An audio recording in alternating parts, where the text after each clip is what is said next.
Olá pessoal, eu sou Daniela Abreu trazendo para vocês alguns relatos de terror, mas antes de começar, já quero pedir para vocês deixarem o joinha nesse vídeo que é muito importante e se puderem, deixe seu comentário aqui.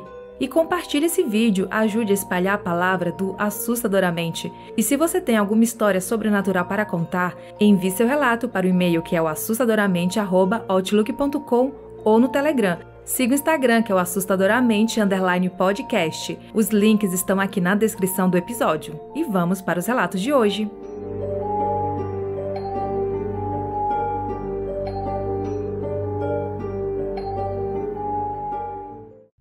A visita. Essa história ocorreu já faz alguns anos e se passa com a mãe de meu amigo. E antes de começar, é importante destacar alguns pontos.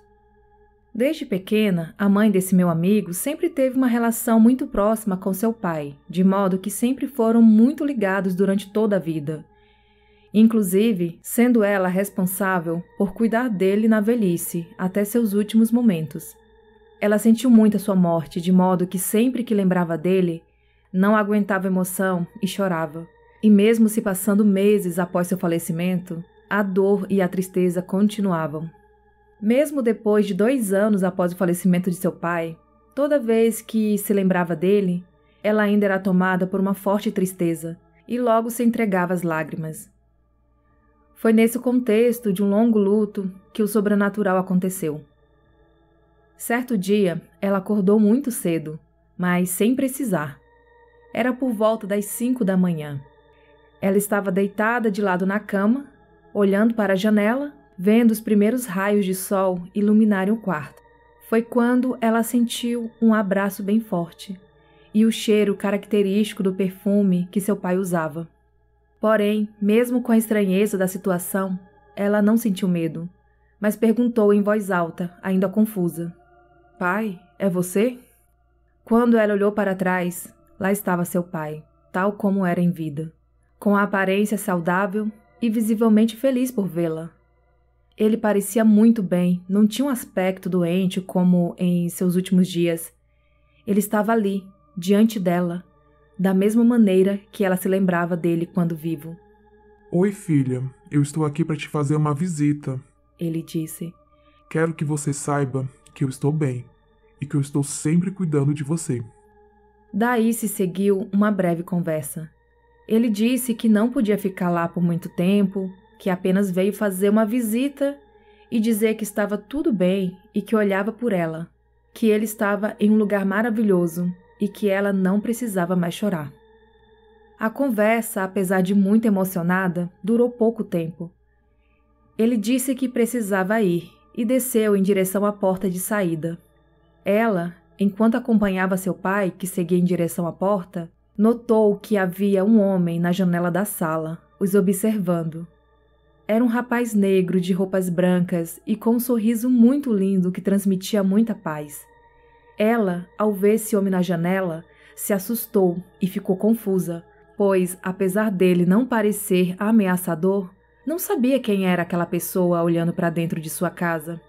Seu pai, abrindo a porta para sair, mas vendo o olhar de sua filha confuso, disse: "Não se assuste não, ele está comigo. E não precisa chorar por mim, tá bom? Eu estou bem e tudo vai ficar bem com você, fique tranquila. Mas agora eu tenho que ir, pois não tenho muito tempo. Só vim aqui para te tranquilizar." O rapaz da janela apenas sorriu. Ela viu seu pai sair e, acompanhado pelo rapaz, andaram alguns passos pela calçada e desapareceram numa luz que surgiu em seu caminho. Extremamente emocionada, ela disse não ter sentido medo em momento nenhum. Ficou sentada no sofá por um tempo, ainda atônita pela situação. Por mais sobrenatural que o evento tenha sido, ela diz que o tempo todo só sentiu paz e alegria por ver o seu pai. Ela também afirma que de modo algum isso foi um sonho, mas que foi absolutamente real.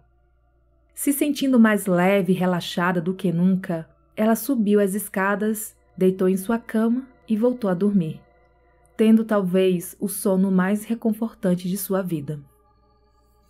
Ajuda da avó.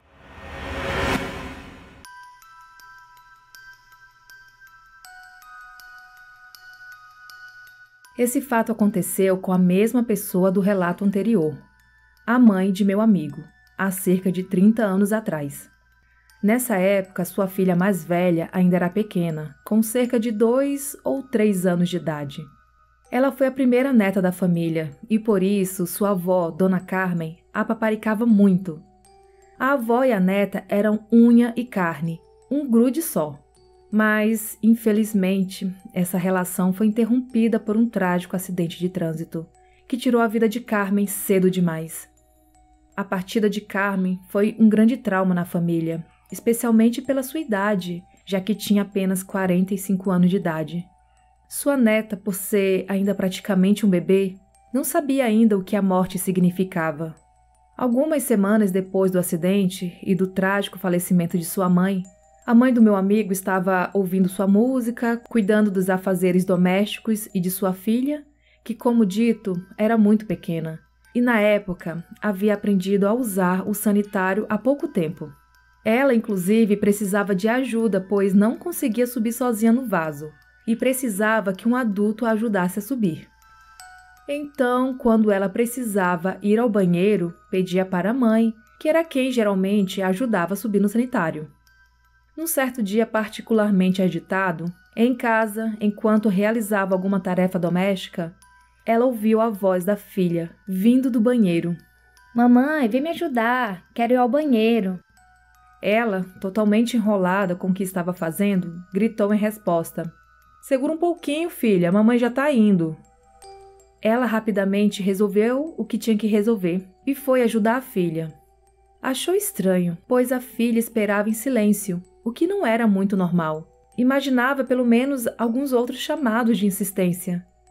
Mal se passaram 5 minutos até ela conseguir chegar ao banheiro para ajudar a pequena. Porém, quando ela chegou ao banheiro, sua filha estava sentadinha no vaso sanitário, com as perninhas balançando, já que ainda era tão pequenininha que seus pezinhos não alcançavam o chão. Ao ver a cena, ela exclamou: Nossa, filha, você conseguiu subir no vaso sozinha? Como você fez isso? E a menina, de maneira super inocente e natural, respondeu: A vovó me ajudou, mamãe. Me ajudou a subir e foi embora, voando pela janela. Ela ficou perplexa, sabia bem, como uma boa mãe sabe, das etapas de desenvolvimento de sua filha. Sabia o que ela conseguia e não conseguia fazer, e que ela, daquele tamanho, teria uma enorme dificuldade em subir no vaso sem ajuda. Ainda mais de maneira tão silenciosa e em tão pouco tempo. Não havia mais ninguém na casa, além delas duas. E a sua pequena filha insistiu na mesma história, de que não havia subido sozinha, mas que sua avó havia ajudado, indo embora pela janela. O curioso dessa história é que a criança em questão, hoje uma mulher com mais de 30 anos, diz que se lembra muito bem desse dia, mesmo sendo tão pequena na época. Ela diz que, embora não tenha uma memória muito clara de sua primeira infância, ela tem esse momento em específico guardado muito claramente, de sua avó entrando no banheiro, a ajudando a subir no vaso, e indo embora pela janela, mesmo tantos anos depois do ocorrido. Esses relatos recebi no e-mail, foi enviado pelo Pedro Augusto. Muito obrigada, Pedro, pelos relatos e por ajudar na revisão dos outros também, tá? Obrigadão.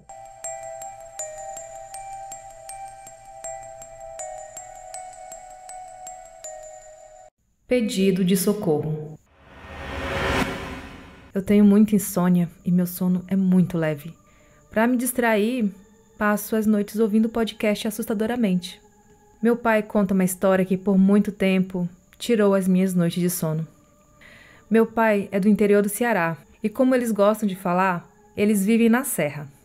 A família do meu pai plantava mandioca para produzir farinha. E como são pessoas humildes, eles tinham que levar toda a produção de farinha nas costas de jumentos e burros.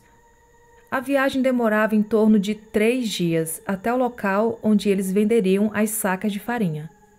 Certa vez, em uma de suas viagens, eles chegaram no local para fazer a venda das sacas de farinha e descobriram que lá havia pegado fogo. Como já era tarde, decidiram ficar no local para passar a noite e, somente no dia seguinte, voltar para casa. Durante a madrugada, meu pai conta que começou a ouvir alguns lamentos e pedidos de socorro. Mas meu pai não conseguia identificar de onde vinham aqueles lamentos ao certo. Em um primeiro momento, ele achou que as vozes vinham de uma mata que ficava atrás da casa de farinha.